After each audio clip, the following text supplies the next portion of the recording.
black, you're white. Now what? What if I say the wrong thing? You probably will. Who doesn't? But I'll do my best to listen. Maybe if we're humble enough to listen to each other. Maybe if we're brave enough to lean into those difficult conversations. We might. We could. Come up with some answers. Make some real progress. Discover how much we have in common. And appreciate our differences. Now you're talking.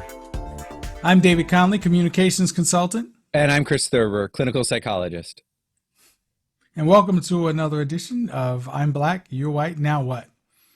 Our guest today is Dustin Ward, and we're going to have a great conversation with him about a myriad of things. I'm very excited to just talk with him about the work that he's doing with regard to social justice around the country, particularly on the East Coast there in the North. But Chris, before that, let's kind of just, as we've done before, talk about our last episode. There were a couple hacks on there just hamming it up and talking forever. What was going on? Right. We got a good chance to kind of recap what we had. That was our 10th episode. Yeah. So we did the first episode, just the two of us talking. We had then followed by 8 wonderful episodes with different guests. And as you said, we're excited for episode 11 here to have Dustin Ward with us. And we'll introduce Dustin and have him tell a little bit more about himself. But our 10th episode was, again, a dialogue. And I can say that I've been struck by two things in this project with you. One is how much I didn't know and still have to learn. And the other is grateful for your encouragement of me to be a bit braver, maybe a bit more inquisitive, and that knowing that there are ways to ask questions where you make it clear to the other person that you want to learn more. You're not baiting them into an argument or trying to trap them into some sort of, I don't know what, I guess, trap them into some thing that they would say, which would allow you to then, pounce on them. See, you got it wrong. And, yeah, right. It's sometimes my white friends will say, I so desperately want to get this right.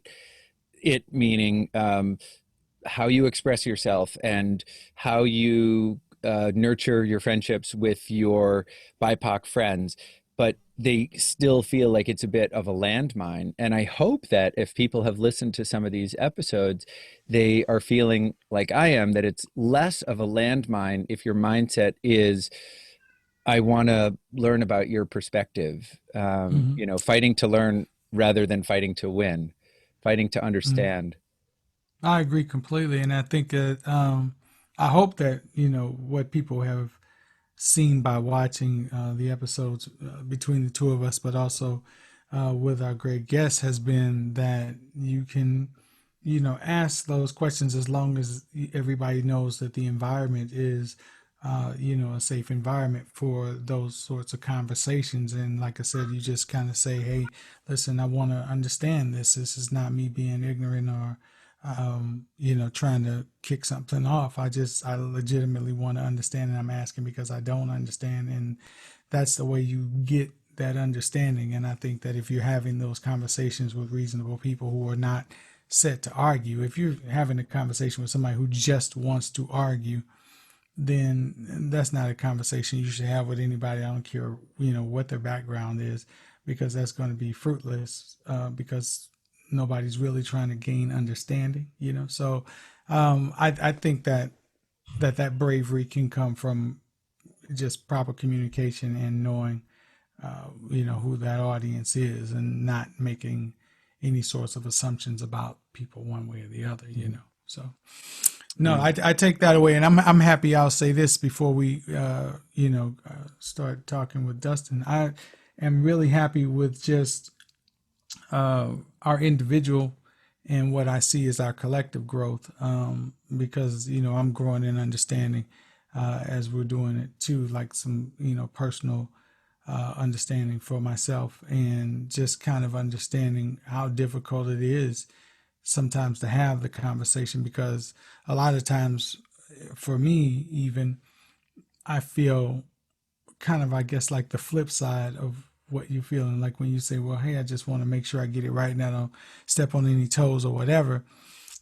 I feel like, well, I don't see why you don't understand this, and some of this is easy, Yeah, yeah, yeah. but it's a good thing for me to learn that it's not as easy as that, and that I have to make sure that I'm making that environment comfortable and safe to have the conversation so that we can bridge that gap and have that understanding. And therefore, nobody, myself or the other person, feels that it's threatening to ask me about something that I want them to be clear about anyway. That's kind of crazy to think that Yeah. I would want you to understand me, but then promote an environment that's not safe for you to gain that understanding, or for me to gain an understanding about you. So that's over the course of this kind of what I've been learning too, in addition to some of the particular things that we've learned given, whichever guest comes on the show. But so I appreciate, you for that. And just this whole process has allowed me to grow as well. So, it's not just you, my friend. All right. Well, onward. I mean, that's great. Well, we're really fortunate to have Reverend Dustin Ward with us today. And Dustin can tell us more about his professional work, which has grown in leaps and bounds recently. But Dustin, you were for a number of years the pastor at Yarmouth Baptist Church in Maine, which is remarkable for a number of reasons. One, that you are African American, and that to be in a Northern Baptist church as the pastor in Yarmouth, in a state which, and I can say this because I grew up in Maine, spent the first 18 years of my life there. That's not true. The first 17, because I was born in Kansas, which is probably at that time in 1968 was equally white. But the the greater Portland area has an increasingly diverse, residents, and that I think can only be a good thing. But I'm just fascinated to have you tell us a little bit more about your background and your work, and then let's get to talking about what it's been like to be an African American pastor in Maine, and also the pivot that you've made professionally, and what you refer to as the catalyst of all things. So welcome to the show. Thank you. I gotta say thank you both for having me. I'm humbled. I'm blessed, to be asked to talk with you guys, and the fact that folks want to hear kind of what I have to say. It's humbling from a guy from a small town in Maine. So a big thank you to both of you. I am from Presque Isle, Maine, small little town, about 9,000 people roughly, in Aroostook County, Maine. For all my Mainers out there, most folks know Aroostook County, most folks know Presque Isle. We're talking 10 minutes from the Canadian border. That's where I grew up. And in that time frame while I was there, Aroostook County has a great work ethic. They teach their kids to work hard. It's really that kind of blue collar community, and it's built around potato farming. And so my first job was picking potatoes. So I have, and I still have, a very hard work ethic, but my desire was to be a lawyer. And so I went to Southern Maine. I went to the University of Southern Maine, graduated there with a poli-sci degree, with intentions of going to law school. And it was about 2012. I graduated in 2010. It was about 2012 where I felt called into ministry. I felt that what God was calling me to was to be a pastor. And so at that point, everything changed. I'd already met my wife in 2009. We were married in 2012. We got off the plane from our honeymoon, and not a month later, I was telling her, I think God's calling me to something completely different. And then over the course of time, she kind of knew, because my heart wasn't in law at that time. But we made the decision to leave. And I felt that with a poli-sci degree, it wasn't enough to really lead any church. So we started looking for seminaries, and we found Gordon Conwell out in Massachusetts. And we applied, got accepted and moved in 6 months. So I started my first class in 2013 and really never looked back, and graduated officially in 2019. We stayed there for 3 years, and we felt God calling us back to Maine to really start and do ministry work. So we left, came back in 2016, and have been here ever since. And so that kind of encompasses what my background is. My background's in politics and religion, the two things you don't talk about at family gatherings. Ain't that ironic? Right. I mean, I hope your parents, if they're still alive, are okay with this. Like, but I want you at my Thanksgiving table next year, because I just gonna turn it like Dustin knows. He knows. Yeah. Oh yeah. No, and I have passions for both of them. And no, both my parents were really excited about me going to USM, but even more excited about ministry. I grew up in the church, and so for them, it was awesome to see me become a pastor. But recently, and we can get into kind of the recent pieces of it, the catalyst for me was I've experienced racism basically my whole life. You talk about a state that is 98% white, and you talk about a city like Prescott. I call it a city; it's really a town, but you talk about a place with less than 1% black population. You talk about an area in which I had 5 other individuals in a school of 500. With a graduating class of 150, I had 5 individuals who were black that went to school with me. I mean, you think about that. That was the context I grew up in. That's the context I've been in. So I've experienced racism for quite some time. And can I just interrupt and ask you for an example or two? Because David and I in the show have often, pressed guests for examples, and they're edifying because they're to at least, I say this every show probably. I don't speak for all white people. I don't speak for anybody but myself. And here it goes. There are many more subtle, painful examples of racism that are not what a simplistic definition of racism would encompass at all. So it's not, in previous episodes, we've not been talking about people shouting the N-word or things like that. But I'm guessing that in your childhood in Presque Isle, we probably are talking about some of the more traditional examples of racism that come to people's minds, but I could be wrong. What was your experience? Yeah, so you're asking a good question. And what I always want to do is I want to define terms. What do I mean when I say certain things? Racism comes in 2 forms, covert and overt. Covert, what you see is people shout, in the South, you come up to one another. Someone says the N-word, the other one says something else. That you can see that. Mm-hmm, mm-hmm. And I experienced maybe parts of that. When I was in 5th grade, I had an individual call me Blackie.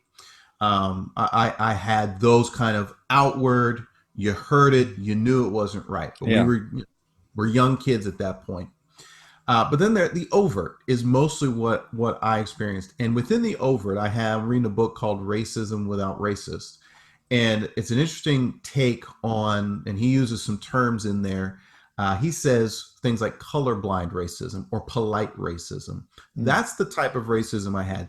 Things where on the surface, they seem fine, but they're really degrading. So for instance, I had one individual who told me that she couldn't date me because I was black, and her dad didn't like black people.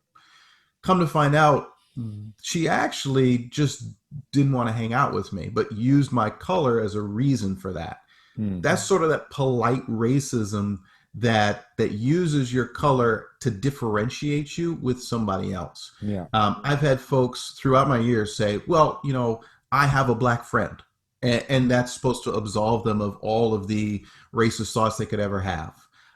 It's those kind of things. It's sort of polite, but it's not so barren, brazen that you're calling something out. And if you have a gay black friend, then you're not homophobic or racist. You can check 2 boxes. Right. Yeah. You can absolve yourself of a lot of things if you get the right person. Yeah. And that's what folks would say is, well, and I've heard this too, I don't have a racist bone in my body, but yet we'll say certain things that are just ignorant and misplaced. Yeah. And that's what I experienced all throughout my childhood and into my adult years, the jokes, stereotypical jokes, anywhere from stereotypes about food and culture, music, things like that. What really got me in school, and as I grew up, and when I came to Southern Maine, it was slightly different, but really that time in Presque Isle was this idea that by expressing my identity and my culture and who I believed I was, who I knew I was, but because I was so unlike everybody else, I was told I was wrong. And I was told things like, this is Maine. There's no black people here. You don't act like that. You don't do this. You don't do that. I heard those kind of things. And you hear that enough times. And when you're one of two in your graduating class or one of five in a school, how do you speak up about that? How do you, because if you do, you end up isolating yourself and then you really become an outcast. And that's difficult for a young kid to go through that. So my decision was, I'm going to take it. We're going to kind of chuckle along at the jokes and we're going to just ride with it and whatever. And so that was what I experienced throughout. When I got to Southern Maine, there was a slight shift. And the slight shift was I came into a more diverse population. And so the individuals that I interacted with who were African-American, or as I was coming to Portland, the African community was coming as well. So we had that shift in this area here. I felt a little bit more like I belonged. I've never felt fully like I've belonged in this state. And many times I don't feel like I fully belong anywhere. And that's because of how much racism and racist rhetoric and pushback and differentiation I've had. So when we come to this topic, it hits home because of how much I've heard and experienced over the years. So to take us back to kind of what's made the shift, over the last 30 years, I've heard all this, but never had an opportunity to really to do anything about it. It never seemed like I had the support to be able to stand up and do something about it until George Floyd. And if there's anything that I am not surprised, but have been really shocked at, was how globally quick the killing of George Floyd turned the conversation towards a massive expression of wanting to jump into social justice. And for me, once I realized that, okay, I'm not the only one feeling these things, and I don't have to be the only voice, I will have some support, I made it a decision to say something, to finally take a stance. And that's when I wrote the statement that I had and put that out. And that's why now my shift is now wanting to do more advocacy. So I've officially taken on the title of a racial equity and reconciliation advocate.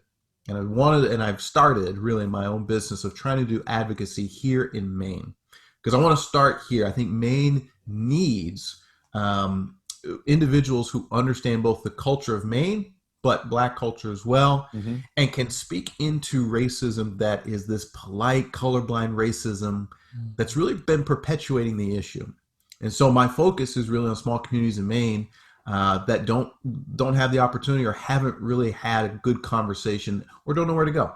And that's where the shift now is. That's my focus. That's what I want to do. And we have a whole business model of how we get that done. But that's where the shift is officially as of now. So some of the things that you want to do look like what? You say you have a whole business model of how you want to get that done. For an example, what are some of the things that you would be doing with this business?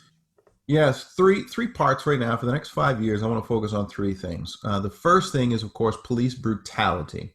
But here in Maine, police brutality is not like what we see on social media and across our nation. What we really need is reforming, retraining, and re-understanding of how good policing works. I know in your previous podcast, you talked a lot about community policing. I would love to see more community policing here in Maine. Our biggest difficulty is we already have cities and towns strapped. There are some places that don't have police forces. They have sheriffs. Some don't even have sheriffs. They use other police forces to cover a lot larger areas. So our conversations are going to look different. And so to me, that's one of those things. So there are towns around here, Yarmouth, Falmouth, other areas, North Yarmouth, where I would love to speak with police units, police forces, and say, hey, how can we work at and do better at some of the practices that you have? Because as of right now, one of the towns found that came out, and data showed that there was a higher arrest rate for Black individuals, even here in Maine.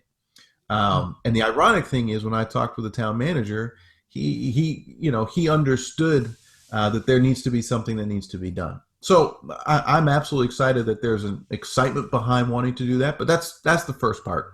Second piece is economic wealth improvement.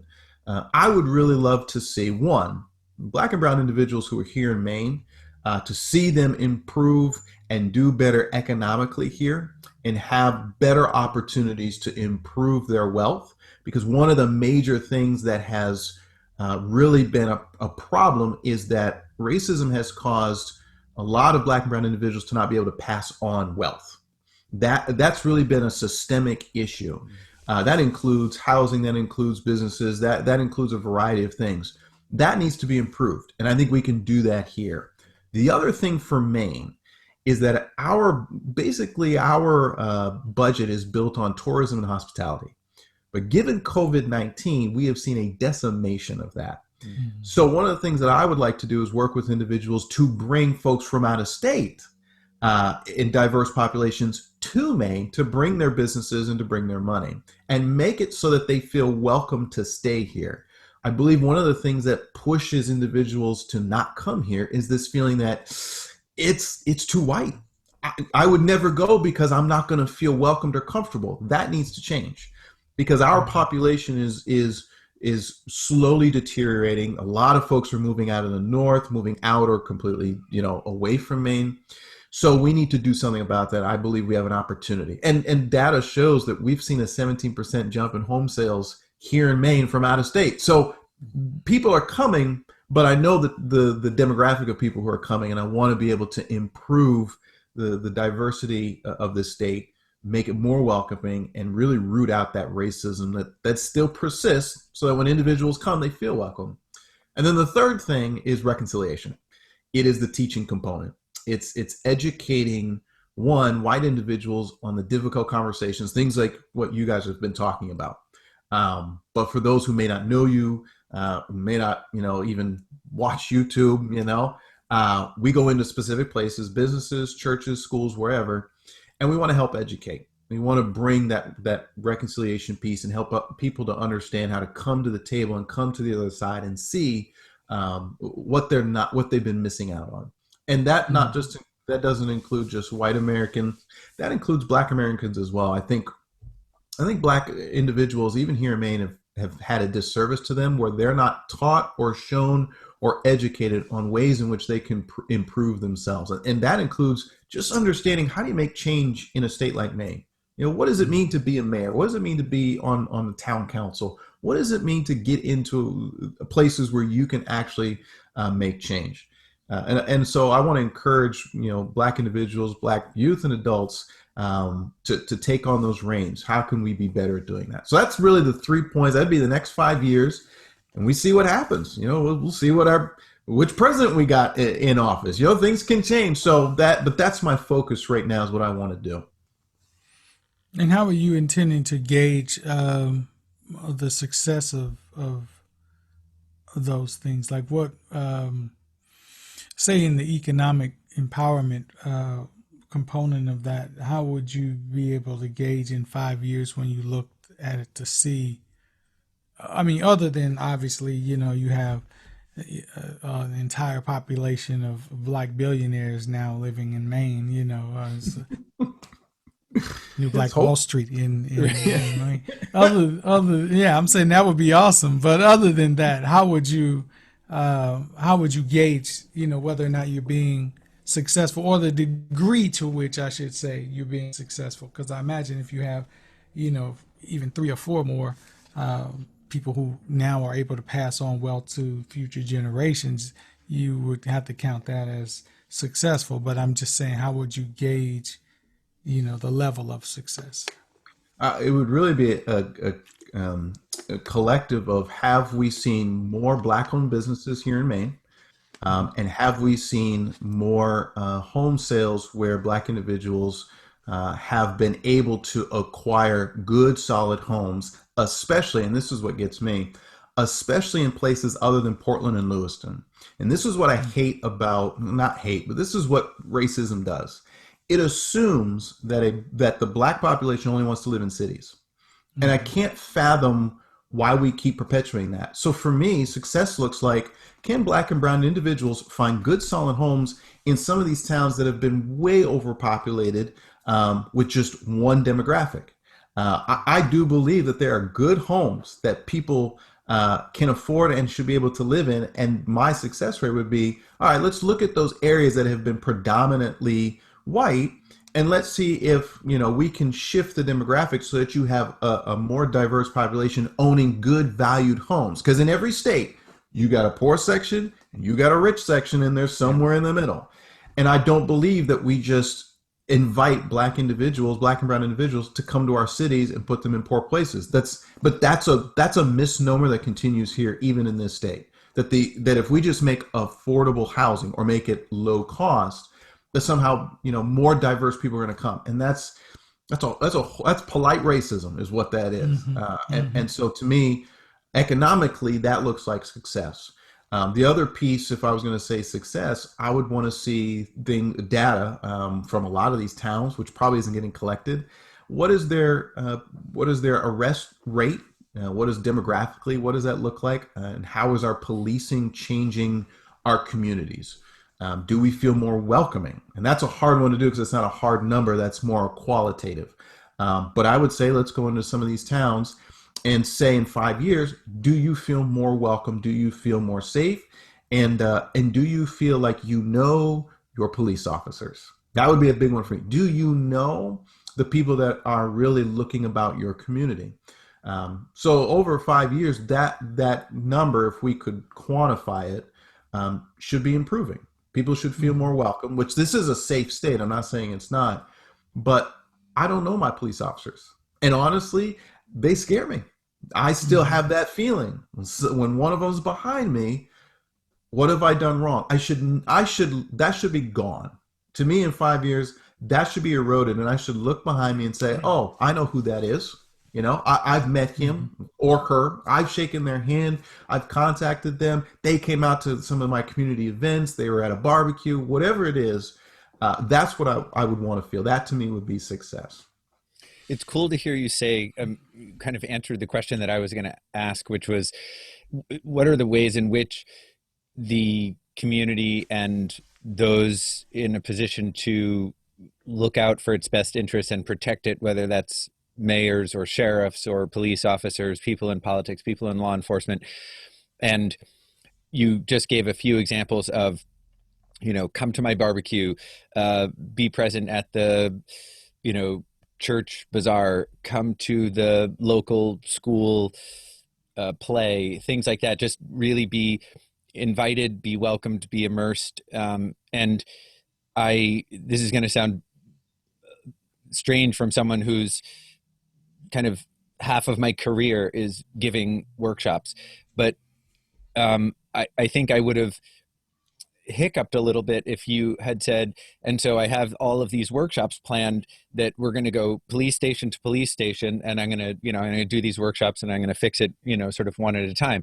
And understand what I'm saying is not that workshops, whether it's on anti-Black racism or anything else, aren't valuable. They are, of course they are, but they don't have the power to do what you're describing. By contrast, except maybe sort of in a very temporary, superficial kind of way. What is well suited for the sort of cultural change that you're talking about are the shared spaces, shared events, and so that's really cool to hear you say. And I do have another question, which is, David and I had two women as guests in, I guess it was episode 9, one of whom was a camp director and one of whom was um, uh, an environmental educator, and they had partnered, both African American women, and created a resource, a support center, and an education hub called S'more Melanin, S apostrophe MORE, referring to the summer camp favorite dessert of graham crackers and marshmallows Mm. and chocolate bars. And this is historically, just as Maine historically is a very white state, the overnight summer camp industry historically for the last 150 years has been largely white. And so their efforts are to condition the field, and provide resources and make not just Black families, but Latinx families and other people of color feel comfortable with the, I think, inclusive and diverse culture at a particular camp. And as they explained to me and David, it's more than just like, let's recruit a few token kids of darker skin to be, you know, part of our group, and be sure we get them in a couple of photos because that's got to go in the brochure Mhm. on the website, and then we can Yeah. check the box and move on.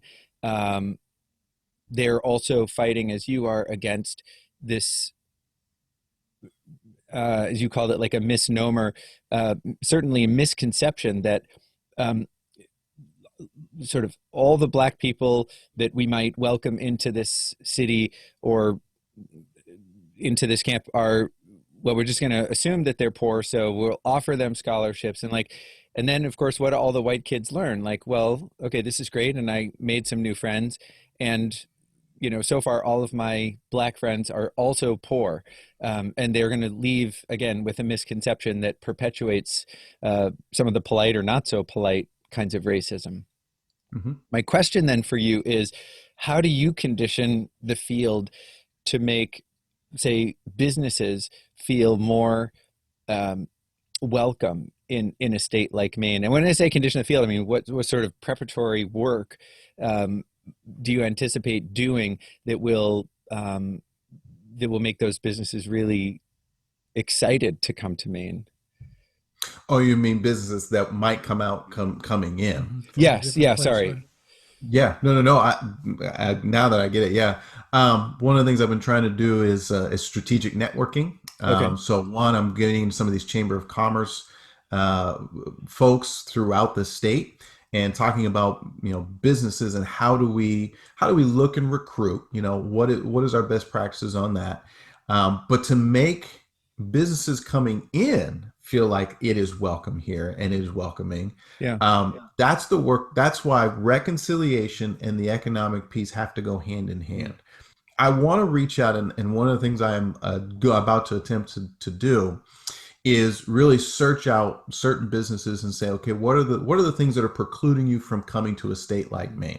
I know one of them is this feeling of not being welcome, but there may be other business factors I'm not thinking of. It's not viable. My product isn't going to sell to a white community. Like, those are important. So part of it is, okay, what type of businesses will prosper here? Mm. It's really looking at it and saying, okay, what will work here, and then what does Maine need?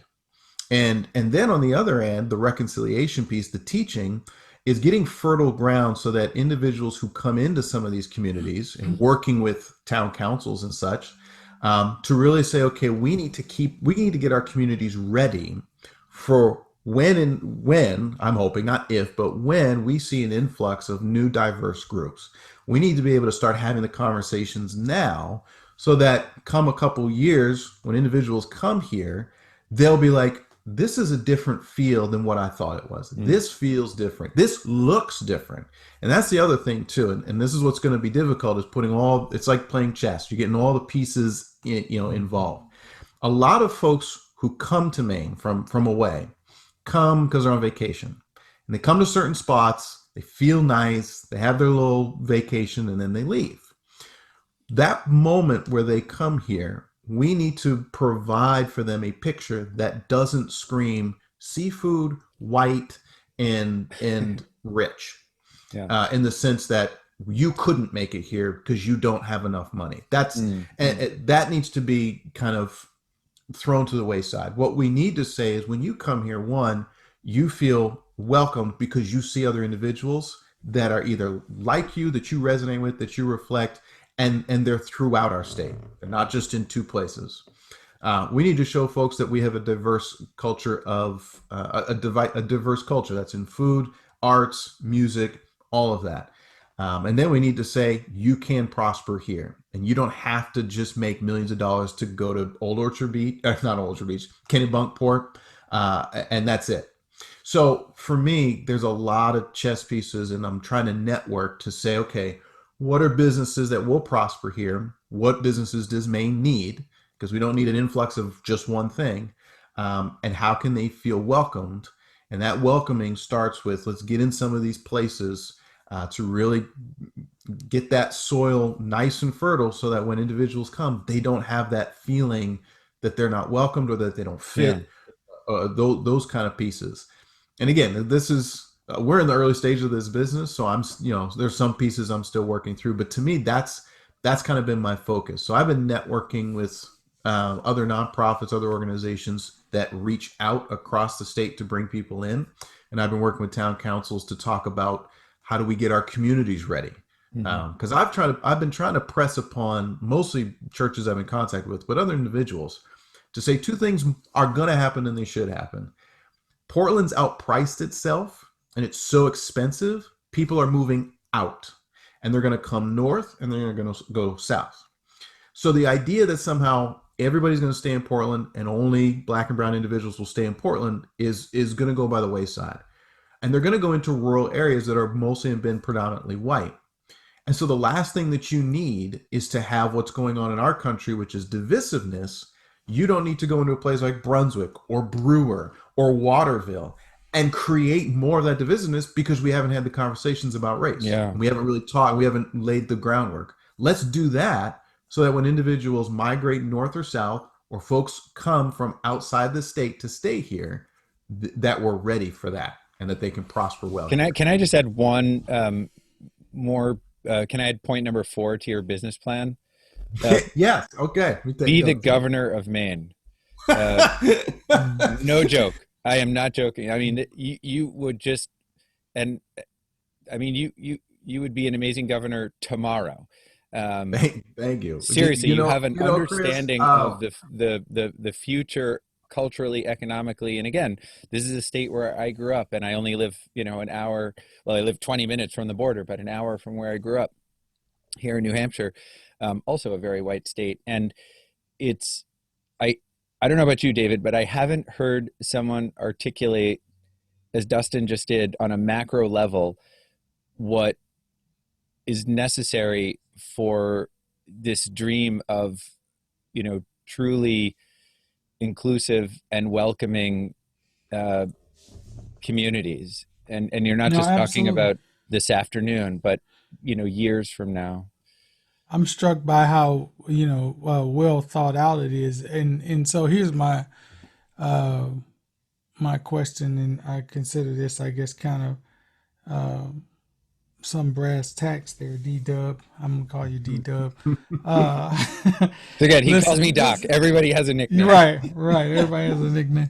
And it's funny because I used to be horrible with names, so nicknames help me to make sure, because I'll remember what D-Dub is for. But anyway, so here's what I'm thinking when I'm listening to you, and like I said, I think it's very well thought out, especially when you start talking about strategically what businesses will do well in a particular place and what that particular area needs for the business or whatever. But the other thing I'm thinking is, and I've had experiences like you've had, but you're talking about a place that has been predominantly, is a conservative word, white for a long time. And so you're talking about 5 years where you can affect the things that you are speaking about, But then I'm worried about the hearts and minds of some of the people as well. And is 5 years enough time to change some of that? Because here's the thing about racism, period. And I'm making this statement from my experience, but also asking, what you think based on yours and your vision. So understand that, please. But racism, period, overt or covert, overt when they're in your face and they're saying, hey, I'm saying, the N-word, get out of here, and they're burning crosses in your yard when you try to move into the neighborhood, or covert where they're very nice to you and whatever. The minute you start really challenging that, what I'm used to, now all of a sudden there's this diversity.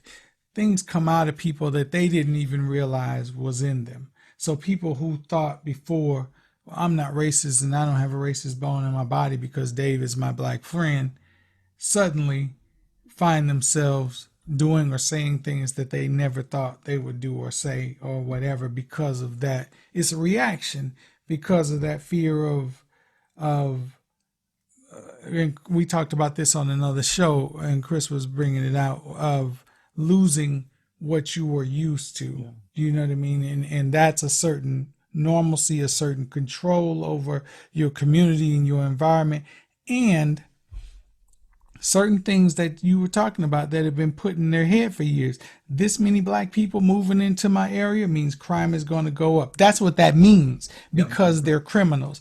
You don't mean to think that, but that's what you think. That's what you've been programmed for all your life. And the resale value of my $500,000 my house is house going to go down. Absolutely. And so I'm saying when you get like that many fears coming together in somebody's mind where they're sitting there now, because now my area has, a high-end rib shack next to the clam bake, shop or whatever the deal. You understand what I'm saying? It's going, that has the potential to get out of hand. And so you can have those plans, but if you don't change those hearts and minds, and we're talking about police now a lot in the community, but I'm saying unless you have black officers on the force, unless you have black officers in the leadership, or unless you at least have officers in leadership with a mentality that is legitimately open and diverse, to where I don't see your difference as deficient. I'm wondering how much ground you can actually cover in that 5 years, or are you going to just be opening up the wound to where you finally can see the infection and now you got to go and cut that joint out? You know what I mean?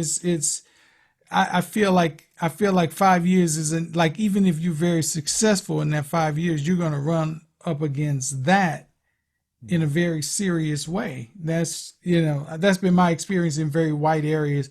When you start, and every black person who knows, I'm gonna shut up after this. My grandmother moved into the house that I grew up in, but before I was even thought of, she moved into that place, and she was the only black person, if there was another one, it was one other one or whatever on that street. And those people who moved into that area, they caught hell moving in there. And the pioneers always know that they're going to catch hell, so that then more folks can come in, and eventually it gets to be this area. But it mainly gets to be that area because the white people say, hey, you know what? I'm out. And they start packing bags the minute the first, if not the third, black family starts moving in there. So I'm just wondering about the thinking of that kind of thing, because a lot of times what's going to happen is, even though they're moving out of, like you said, Portland or whatever, then Portland's going to go through this whole sort of refurbishing of these communities and things, and now the people are going to move from the rural area into the city, and now the rural area will be the black area. It's just it's been historically how that goes. What's your thinking about that at all, and how that's going to affect your plan? No, listen, you are absolutely right. Only because I know you've seen this happen, and you know it because of the historic nature of what goes on. So as I'm thinking about it, this is why the strategy is twofold. This is why I'm hoping this strategy will work. Now my I'm not a fortune teller, but I'm going to perceive this could happen.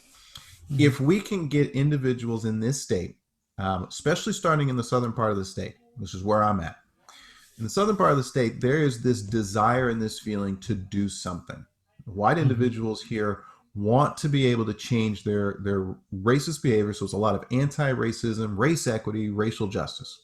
So when I say southern part of the state, I'm talking from Waterville, Bangor on down. Maine is split really in half. There's Mhm. Bangor on down. And so right now, my strategy is one, can you get the education and appreciation of an individual that's not like you? And if that can happen, can we also educate our black and brown youth to be able to be in positions to make the decisions to assess things like property values, state budgets, where money goes? Mhm. You can do Mhm. those two things, then black individuals can come here and black and brown individuals can come here and not have that feeling that somehow they're going to come and push white individuals out, that we will be able to get along because we've learned how to operate in an anti-racist nature. And then you get to see black and brown individuals in places of leadership, importance, Excuse and functionality. What I'm hoping that does is if we can do it in the southern part of the state, what me. we then can do is force a little pressure on the northern part. The northern part is the conservative part. That's the part where my parents still are and still has some of that embedded racism that even they don't realize it's there till we have to show it to them. And I'm Mhm. hoping that in the if futuristic, the pressure of one, this is going to be economically helpful and viable for this state, will force individuals in the north to say, maybe I need to rethink. Maybe I need to Mhm. rethink what's going on because folks in the southern part of the state can do it. Why Mhm. can't I? The other thing I'm trying to bank on is Maine people don't like change, but they also don't like to leave. So Mhm. you either have to pick up and leave and go to a place you don't like because you like Maine, or you have to accept what's happening and learn how to change. It's the same thing when you try to get the 85-year-old to learn how to run a computer. There are a Mhm. lot of people who will push back and say, I'm not turning a computer on. I've never needed it, don't want it. But at some point, when everything becomes computer oriented, that 85-year-old says, maybe I need to learn. Like maybe it's Mhm. time that I give that up.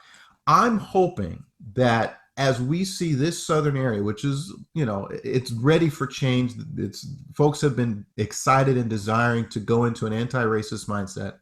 I'm hoping that if I can work that out here, that it's going to start to put pressure on northern states. And my Mhm. other gamble that I call it a gamble. My other gamble is COVID-19 may continue on, right? I don't think it's going to evaporate just next year. And I've seen in the northern part of Maine openings in hospitals and other nursing facilities, and those are being replaced with people of diverse backgrounds. So I've talked to my Mhm. parents and I've kind of looked at some demographics. We're getting folks from other countries, other nationalities moving up there. Mm. So I do believe that because of the current condition we're in, it's actually forcing different individuals, diverse groups to go up to northern Maine and in the northern part of the state. And now that conversation has to happen. You can no Mhm. longer pretend like this only happens in southern Maine and my hands are off. It's coming to their doorstep. So now I think that I'm going to try to ride that wave of a shift. That's a gamble because we don't know what will happen in the next few years. But the question you're asking is, how do you make people who don't want to change or who like what they've done for 30 years change their mindset when they've believed in certain, embedded racisms their whole life?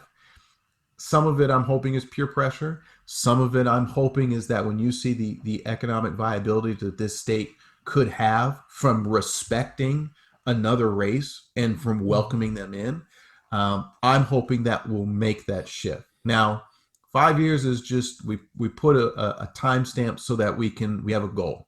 It Mhm. makes it so we get up in the morning and we go to work Right. because you know I know things take time, and especially here in Maine, things take time. But as we get closer to 5 years, we reassess and we say, okay, what have we done? What still needs to be done? And Mhm. maybe that's how we might need to change our tactics because in 5 years, we'll have different people in leadership and we'll probably have a different demographic shift and we'll have a lot of different ways in which we operate in the state because of things like COVID and whatever else comes. So, it's a hard question to ask because I'm trying to predict the future, but I'm hoping on a lot of things falling into place to make other places who are like, not going to happen, to actually kind of make it happen. And to your point too, when black people come in, white people leave. I'm hoping that with reconciliation work, that feeling will not be there. That when someone moves across the street from you, that through our work here, maybe we don't see that as a threat. We see that as an opportunity. And I feel like here in Southern Maine, that's starting, but there's still a lot of work to do. But if that can happen, then folks can come into any area, rich, middle class, wherever, and feel like they're welcome there, that they have a right to be there. That's what really needs to change. And then if we have individuals in place of leadership, now you've got individuals who are operating these county budgets, these community budgets, and working with making decisions on economics of these smaller towns. That can also help, keep folks there and give us a diverse population. But we'll see. I'm ready to take the gamble because I want to see it happen because I like Maine. I love it. No, I think it's a good gamble. I think it's a Yeah. necessary gamble. It's just interesting, and particularly with the times nationally, and how things are going. Part of the disturbing thing about, and not to get political, because I know you're a poli sci major, you go off on this, but Yeah, you can get me started real quick. yeah, exactly. But what I'm saying is with the current administration, one of the dangerous things about it is that you have basically told people it's okay to exercise, and I don't mean in a way that you get it out of you. I mean in a way that you strengthen and embolden it, those ridiculous fears, and push them out. And so things that people were doing and saying that they hadn't before, those things are being inflamed That's what now. I love Yeah. the model that you have, Dustin, because um, as you said, the reconciliation piece and giving people an opportunity to process their emotions and giving them some tools to have conversations, I think will allow them to feel, as you said, the benefits of a more inclusive, welcoming, equitable, just community and state. And if they feel those rewards, of course they'll want to keep going, right? I mean, this is a psychologist and me speaking in very simplistic terms, but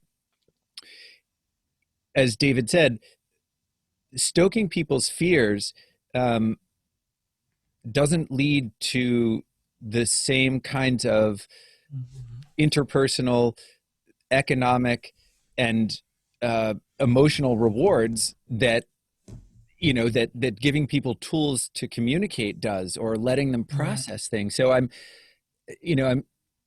also wanting to be respectful of your time, and I want to ask about the career shift that you made and your call to ministry.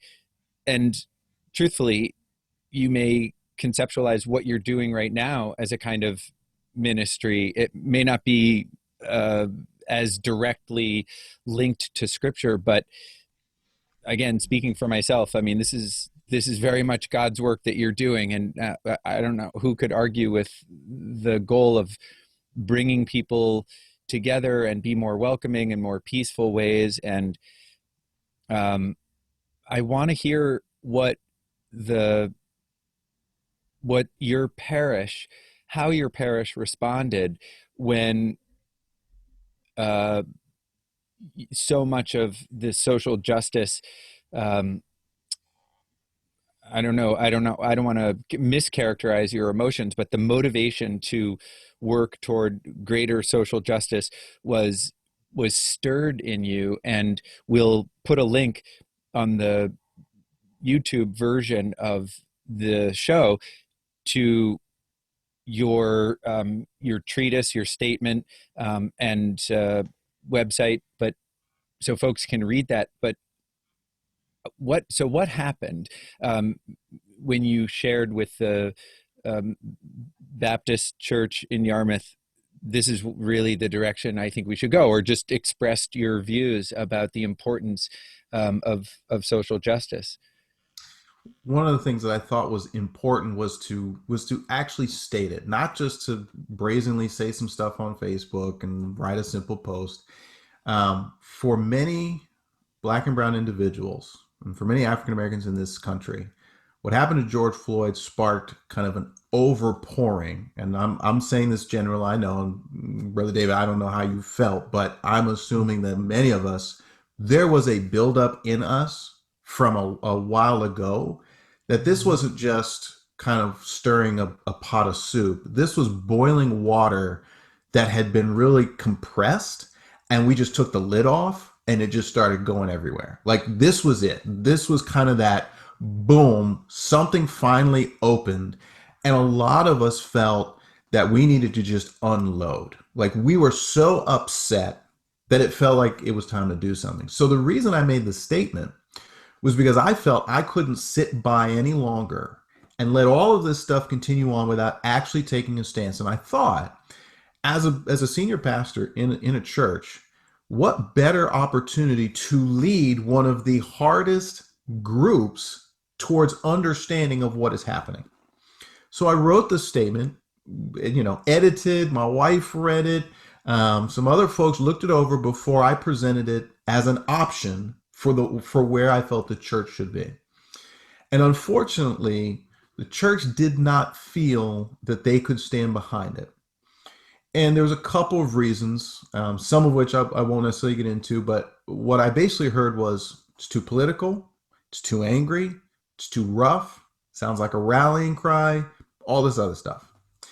So what was the statement? I'm sorry. What was the statement? The "it is time" statement. I sent a copy over but basically it was a 2-page statement that, if I could sum it up, it started off with these 3 words: "It is time." And basically what I said is, it's time to end racism. It's time to stand up and say enough is enough. And it was time, I felt, to really call out the racism that we have seen all our lives, but we've just been kind of silenced in all of it. And part of that, I also put 4 major things that we as Black and brown individuals, as African Americans, that we're really calling for. And most of them are reflected in my business model. I felt like, okay, maybe my church can't get behind me. Maybe the group surrounding me couldn't get behind me. So I'll make it a personal statement, because honestly, I felt like this needed to be said. I will stand behind it by myself 100%. And 2 things ended up happening. I had some individuals from our church and individuals throughout, my connections from other churches, 100% behind it, loved it, supported it, took it to their churches, said, this is what we need to have. But there are also some, and like you said, come out of the woodwork, and you start to hear comments that you didn't expect from individuals who you thought were behind you. And I also got that. And these are from folks who are from the church, not just the church I was overseeing, but from other churches. And that blew my mind. And so at that point, I realized that as a pastor in an American Baptist church, and in the Protestant umbrella, it is going to be so hard to stand up and say these things without being shouted down and told that they're either not biblical, that they're wrong, that all this other stuff.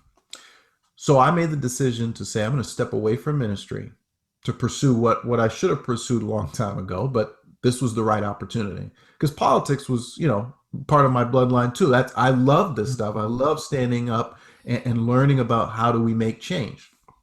So I resigned. I stepped away. Official date was July 31st.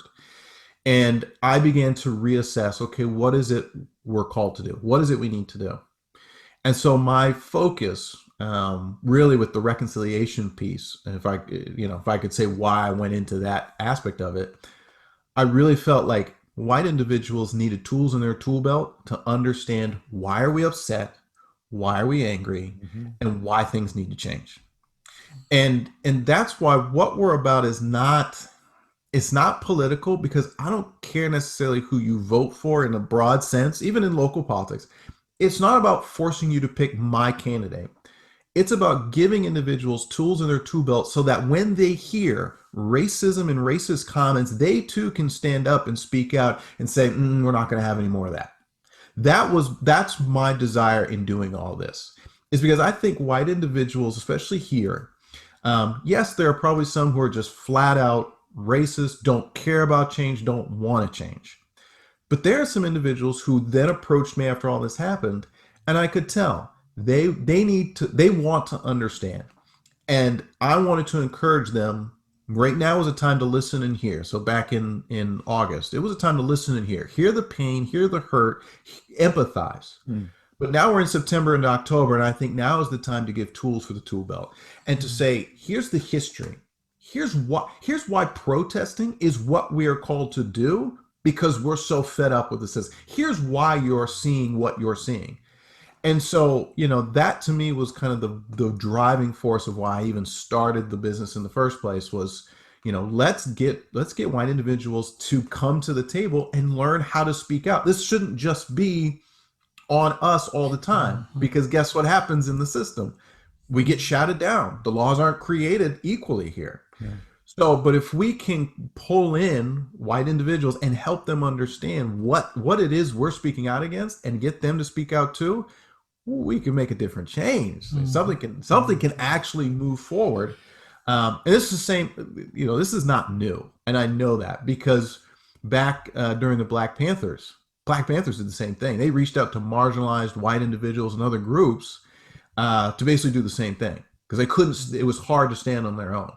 So it's the same idea. It's how can they take on the work of advocating too in their small spheres? Because I don't expect everybody to be in politics. People are going to their 9 to 5s, people go to their jobs, but they should be able to feel confident to say, I've heard this before and I know it's wrong. And I've been taught why it's wrong. That to me is the big push. Yeah. And then you have ambassadors for this social justice movement. And again, like you said, it would be a misconception to say, well, this is something that's happened in the last 8 months. It's actually, something that's happened in the last 400 plus years. And, the lid of the pressure cooker blew off, and, a lot of white people have their feathers ruffled that, wow, this made a mess when this soup exploded out of the pressure cooker. And like, what did you expect? Right. But did you experience the, gee, Dustin, this is a little political, or, I'm sorry, Reverend, I agree broadly with the ideas, but not sure I can get behind it. It's a very personal question and you can certainly pass. Did you experience that as polite racism? Yeah, because what that told me was, and this is what disheartened me a little bit. You brought me in as a pastor. I'm saying you as the church. You brought me in as a pastor to lead you and to help you understand what the scriptures say. But the moment I stand up for something that truly is on the right side of history, but we stand up and we're saying, I'm hurt, I'm offended, I've seen it too long, now you got a problem. What did you think when you brought me in? You brought in the whole piece of me. All of my identity came with me. And if there's one thing that, I'm extremely passionate about, I want to get into some of these churches. That's why I think this is somewhat of a ministry. I want to get into some of these churches and say that attitude is racist in and of itself. It's called whitewashing, is what I would characterize it as. And I felt like I've been whitewashed my whole life. To say that I'm okay with the group, that I'm cool with everybody until I stand up and say, hey, I'm offended by your words. To me, the church has been whitewashing in that sense. And that's what I got in high school. I'm cool until I have an identity, until I speak out about expressing who I am and what my culture is. Now I'm considered different. So to me, that was the disheartening thing. And so that's why I will go back in churches, but I'll engage in this conversation. Didn't you want to just put a copy of the New Testament in people's hands and say, so listen, my response is for you to go home and study this. I know you've read passages in the New Testament. Maybe you've been through it cover to cover several times in your whole life, but would you come back next week And would you please tell me what you think Jesus's view of Jesus' attitude toward cultural change was? Like, like ostensibly, we are coming to church every Sunday, and lots of days in between, perhaps. And now I'm really speaking out of my domain of expertise, but as I'm happen to be Orthodox Christian, and to the extent that I understand a little bit my own religion, um, here's a guy, and already I'm sure I've offended half of our audience, David. Sorry. Here Mm, is an historical figure, and in many people's eyes, the Son of God, who is the ultimate iconoclast, the ultimate challenger to the status quo, the ultimate challenger to people's belief systems, to the economic system of the day, uh, controlled by Rome and uh, the empire, and pushing back against uh, social oppression and welcoming people, whether they were prostitutes or um, tax collectors, or that they could hang. Um, how is it that people are uh, calling themselves Christian and rejecting your your suggestion that they advance their thinking about social justice? yeah, but you There's got to be clear on the fact. I don't mean to interrupt you, D Dub, but you got to No, be clear on the fact too that these are the same types of people who justified slavery yep. with Christian, with that true. I same mean, yeah, book. I mean, you yeah. know what I mean? And I'm saying Mm, justified it as in that they were doing something that was right with God.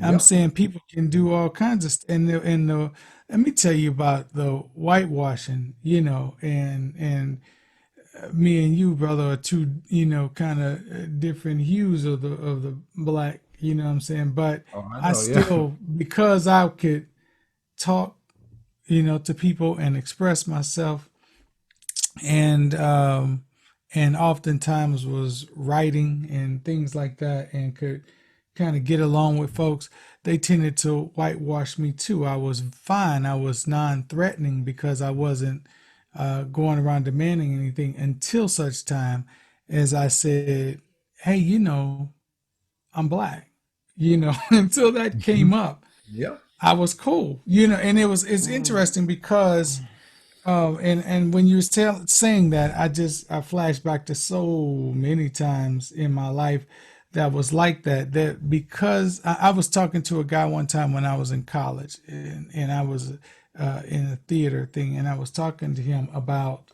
a notion that I had, and this is a whole nother show, so I'll try to say it as quickly as possible. But I was talking to him about saying how black people in this country have a charge to try and solve their economic problems by spending their money purposely with black businesses and with other black people seeking out black films and books, and in order to do that, to make these people, these artists, more successful, who would normally be overlooked unless a white person dubbed them somehow the black person to go and see or look at or whatever.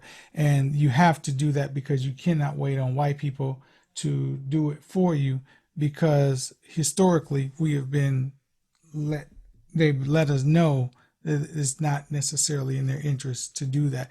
And this man told me, well, you're a conservative. I'm not a conservative.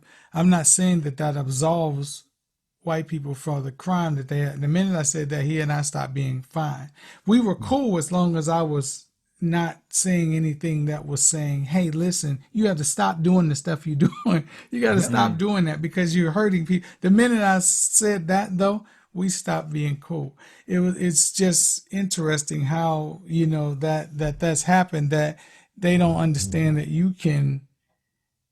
I can still minister to the church. I can still talk to you and still be friends with you and still love you and everything, but wrong is wrong and right is right. And there's something wrong with, what happened to George Floyd and all the George Floyds before and since him and the ones who were not on camera. And the church, if nothing else, should be at the forefront of that. It's the last thing I'm gonna say about this is that this is also the same collective a lot of times of people, and I'm not trying to put everybody in the same blanket, but the thinking is that most people who are church folks are conservative or for a Republican type of thinking. And so either that or don't want to get involved. You know what I mean? Like that's the majority of how that looks. I do know a lot of church people who are like yourself who are saying, "Hey, we're going to get out here and try to, work on fixing this and doing something and fight for social change." But there are a lot of people who no matter who's driving that train, even in today's world, will get on that conservative train and follow that down under the guise of their religious beliefs and think that that's more okay than saying, "Hey, maybe you shouldn't kill these unarmed people." Mm-hmm. Those That's mind blowing, but that's yep. deep. You've said the two things that I believe is what's causing the church to miss this moment. The first is, and I've experienced this back with when Michael Brown got killed, is the desire to not say anything because we're afraid, because we don't know what to say and we don't want to offend. So basically silence becomes their complacency. That happened at a church I was at back when Michael Brown got killed. There was basically a single prayer and we didn't say anything else about it. And we moved on as if nothing happened. Now, St. Louis was going up in riots and people were just going crazy. But here, and I was in seminary at the time, we said nothing. So that played on my mind. So that's one area. Now what you see with the church is the political game. It's fear-based. It's this fear that if I step over to that social justice side, or if I stand up for the rights of anything, right? If I take on that more liberal ideal, then I'm afraid what that looks like. There could be madness in the streets and lawlessness. This is the stuff you're hearing, right? When we hear law and order, lawlessness, it's a fear tactic. That's what it is. But there are people in the church who do believe that and will hold to certain belief systems so that we don't go too far to the right. And you see this when it comes to, and not to completely go to Black Lives Matter, but I'll explain to you why the church had a hard time with that.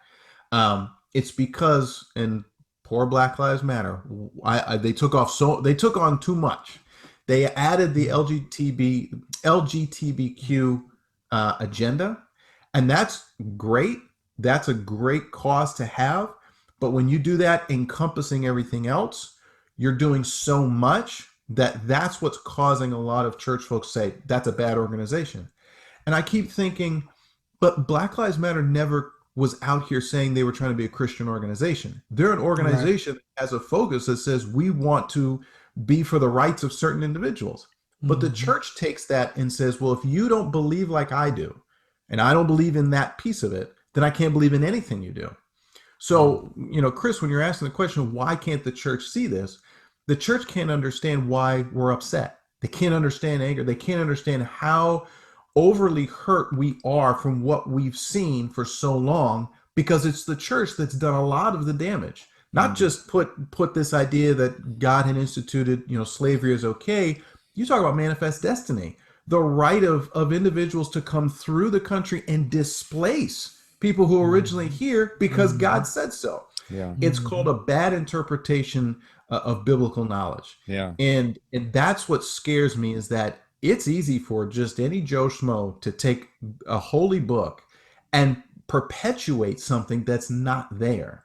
Yeah. And that's why it's so important. And that's why I'm so glad I went through divinity school and I've done my, did my work. I can read it in Greek and Hebrew, but that's why I can tell you it doesn't say what it's being said.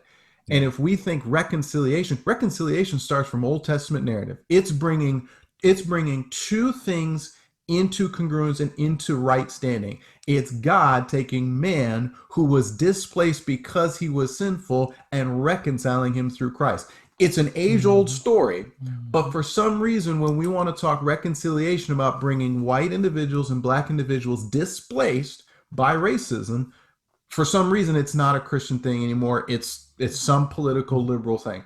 I cannot fathom why we're still holding to it. But again, my hope is to work at trying to break that down and to show people, stop just, looking at white Jesus as this meek and mild individual. Understand the God of the Bible and the Christ of the Bible, and maybe that will start to penetrate some of this, wrangling of old ideals. Is there a place where people could go now, a website where they can see? Yes, a couple of things you can do. First off, the business I'm building, it is time. That's the name of it. It is time. That's what the shirt means. It's based off that statement I made. Right now, we're working on the website. I have the domain. Itistime.me, and hopefully in a few weeks we'll get that up and running. Cool. But I would say email me at itistimeme@gmail, and social media, Instagram, Twitter, itistimeme. Itistimeme is where you can find all that, and we're going to start getting that rolling too. Place where you can have conversations, ask questions, or if you're looking for someone to get in this conversation with, engage this, get into your small business or wherever, that's what we want to do. Step by step, brick by brick. We got a lot of time because we got to end racism now. So yeah. Thank you so much for being our guest today. We've been talking with Dustin Ward, and if you want to find out more, itistime.me. Yep. Okay, fantastic. And we look forward to... Thank you guys too. This has been great. I really do appreciate it. So again, thank you so much. Thank and it was you. good Thank just you. to Thank you allow for what me you're to doing. talk and speak. So thanks. It's been our pleasure. Thank you for listening to I'm Black, You're White, Now What? You can find more episodes on the podcast channel Teaching What It Takes, available on Apple Podcasts, Stitcher, and Spotify. To learn more about the work I do, visit www.preparingthepath.com. And to learn more about the work I do, visit drchristhurber.com.